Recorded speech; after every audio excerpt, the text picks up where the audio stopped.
Satellite scan.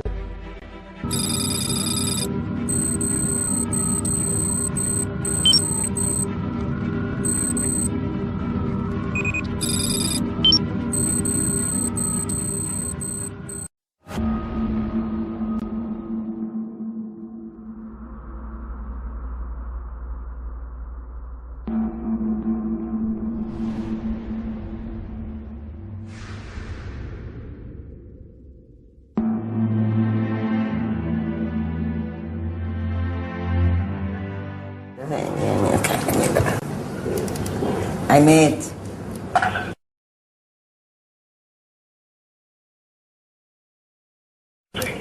ازيك يا عماد؟ معلش عايزه اكلمك على موضوع غريب شويه.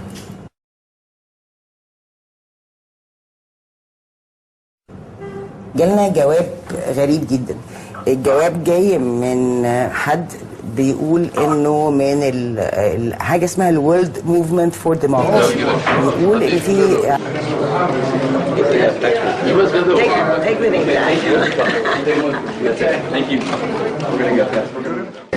انا حاسه كاني بقالي 50 سنه شكرا، فانا مش مهمله. فدخل بوش، رفعت ايدي فقال لي موتشاتشا بالاسباني، يس ماي فانا اتخذت وقلت له لا I'm from Egypt وبتاع بريزيدنت بوش. السلام عليكم. الله اكبر. واحنا خارجين بوش غمز من بعيد، انا حتى مش مصدقه يعني افتكرته مثلا يا اما دخل في عينه حاجه يا اما في حاجه يتكلم حد تاني، وراح غمازي كده وقال لي هاي انجي hang on in there we're gonna do something it's gonna work out. غمازي من بعيد، انا حتى مش مصدقه يعني افتكرته مثلا يا اما دخل في عينه حاجه يا اما في حاجه يتكلم حد تاني، وراح غمازي كده وقال لي هاي انجي hang on in there we're gonna do something it's gonna work out. My name is Richard Fontaine. I work for Senator John McCain. My name is Richard Fontaine. I work for Senator John McCain. Robin Wright, who I guess you met from the Washington Post. Yes. Robin Wright, who I guess you met from the Washington Post. Yes, you met with not too long ago, and she told me that I had to meet with you because you're doing great things. So we're happy to be here. And we just wanted to get a sense from you as to where you think things stand now. رئيسي من حركه شايفينكم، ده كان الهدف الرئيسي من حركه شايفينكم، ده كان الهدف الرئيسي من حركه شايفينكم، ده كان الهدف الرئيسي من حركه شايفينكم.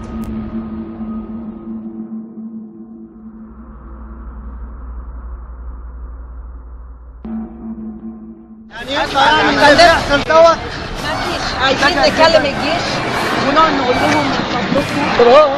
قال لك ايه من التسيير؟ انا هحتاج قول له طب اعمل نفسك مغمى عليك. افكار للجيش بهدوء كده، الجيش فهمه لان هو هياخد الاوامر باطلاق النار. انا خالي ضابط سابق وكلمني.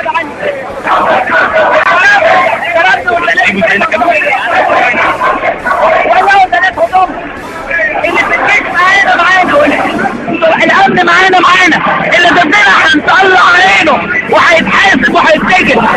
عارف لو حد فيكم ضرب محترم ولا ضرب نص والله هنحاسب.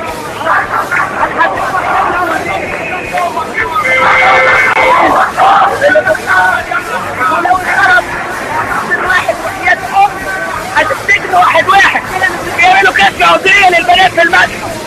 انا هرجع اتقتل في مصر. احنا بقينا خلاص كنشطاء مستهدفين. نعم. الكلام اللي بيجي لنا النشطاء مينا دانيال ده ناشط مش مواطن، اتقتل بقناصه ولن ننساه. معلمه النهارده اتقتل بقناصه. بتكلمونا احلام ايه؟ ولن ننساه. احنا بنتقتل. احنا عاوزين على سيناريو سوريا. احنا عاوزين ننظم السيناريو. أسوأ مما تتخيلوا. كل اللي بنعمله انه رغم الكوارث اللي احنا عايشينها هنرجع نبص ايه؟ احنا اللي حصل قدام ماسبيرو كان يدخل على حرب اهليه. في كاركتر للشعب المصري. اللي حصل ايه؟ الاقباط وبمنتهى الوضوح لما كانوا معتبرين ان قدر الجيش يقنعهم بالاعمال العنف وحرق الكنائس وهذه المخططات الاستخباراتيه ان الثورة دي اتعملت علشان ضد الجيش، لانه نفس لعبة مبارك تماما. النظام هو اللي حاصل على ارض الواقع اللي ممكن يدينا امل حقيقي مش امل كاذب، انه خلاص الاخبار عرفوا انه مشكلتهم مش مع السلفيين ولا مع القوى الاسلاميه، انه مشكلتهم مع المؤسسه العسكريه اللي مش عايزه مساواه ومش عايزه حقوق مواطنه، واللي لعبت بينا زي ما قالت اسراء كان المفروض يقعدوا لهم قعدوا يلففونا.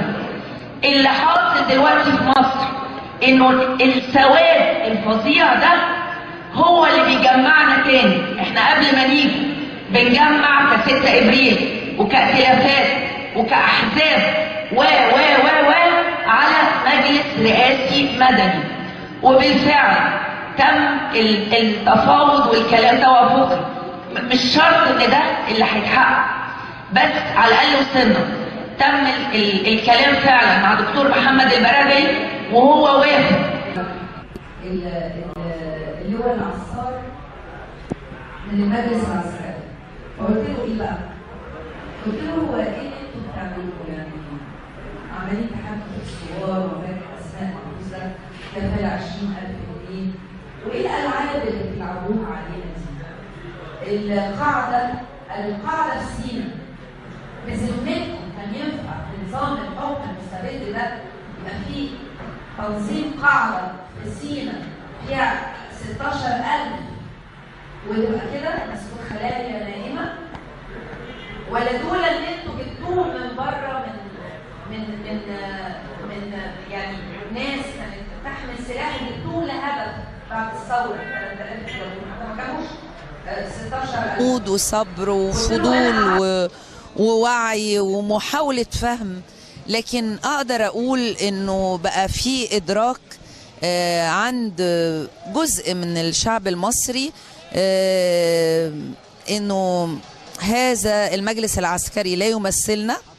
وبعد اللي عملوه يعني ضباط الجيش والعساكر من عنف وحشي وقتل ورصاص حي، دول ناس ما حاربوش عمرهم. عبد الله ده شاب كان من المعتصمين امبارح في التحرير، من اللي الجيش قبض عليهم واتبهدل واتضرب وكان وشه متبهدل، وكان دكتور شادي الغزالي حرب بيصور.